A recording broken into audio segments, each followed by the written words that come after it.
After this, it was decided by my master and mistress to pay a visit to some friends who lived about 46 miles from our house, and James was to drive them. The first day we traveled 32 miles. There were some long, heavy hills, but James drove so carefully and thoughtfully that we were not at all harassed. He never forgot to put on the drag as we went downhill, nor to take it off at the right place. He kept our feet on the smoothest part of the road, and if the uphill was very long, he set the carriage wheels a little across the road so as not to run back, and gave us a breathing. All these little things help a horse very much, particularly if he gets kind words into the bargain. We stopped once or twice on the road, and just as the sun was going down, we reached the town where we were to spend the night. We stopped at the principal hotel, which was in the market-place. It was a very large one. We drove under an archway into a long yard, at the further end of which were the stables and coach horses. Two hostlers came to take us out. The head hostler was pleasant, active man, with a crooked leg and a yellow striped waistcoat. I never saw a man unbuckle harness so quickly as he did, and with a pat and a good word he led me to a long stable with 6 or 8 stalls in it, and 2 or 3 horses. The other man brought Ginger. James stood by while we were rubbed down and cleaned. I, I never was cleaned so lightly and quickly as by that little man. When he had done, James stepped up and felt me over, as if he thought I could not be thoroughly done. But he found my coat as clean and smooth as silk.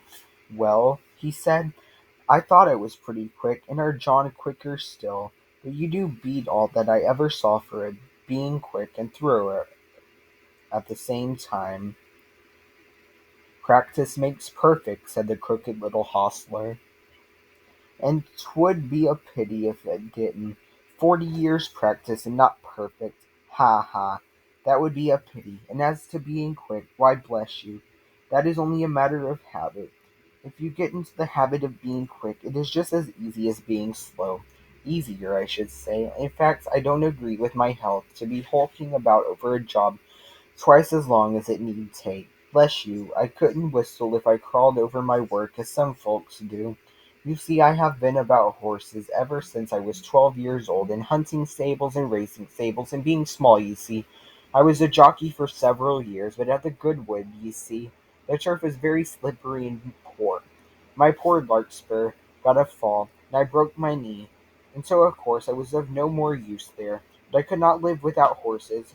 Of course I couldn't, so I took to the hotels, and I can tell you it is quite a downright pleasure to handle an animal like this, well bred, well mannered, well cared for, bless ye.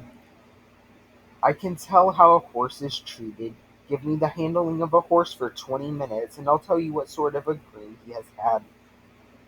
Look at this one, pleasant, quiet, turns about just as you want him, holds up to his feet to be cleaned out, or anything else you please to wish.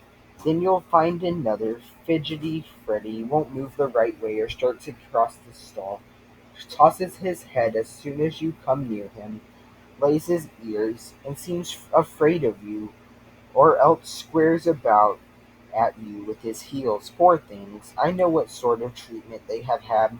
They are timid, it makes them start or shy. If they are high-mettled, it makes them vicious or dangerous. Their tempers are mostly made when they are young. Bless you, they are like children. Train 'em up in the way they should go, as the good book says, and when they are old they will not depart from us, if they have a chance, that is." "I like to hear you talk," said James. "That's the way we lay it down at home, at our master's. Who is this master, young man? If it be a proper question, I should judge he is a good one from what I see." "He is Squire Gordon of Birtwick Park, the other side of the Beacon Hills," said James. "Ah, so, so. I have heard tell of him. Fine judge of horses, ain't he? The best rider in the country." "I believe he is," said James, "but he rides very little now, since the poor young master was killed. Ah, poor gentleman! I read all about it in the paper at the time. A fine horse killed too, wasn't there? Yes, said James. He was a pleasant creature, brother to this one, and just like him. Pity, pity, said the old man. 'Twas a bad place to leap, if I remember. A thin fence at top, a steep bank down to the stream, wasn't it? No chance for a horse to see where he is going. Now I am for bold riding as much as any man, but still there are some leaps that only a very knowing old huntsman has any right to take. A man's life and a horse's life are worth more than a fox's tail. At least I should say they ought to be. During this time the other man had finished Ginger, and had brought our corn, and James and the old man left the stable together.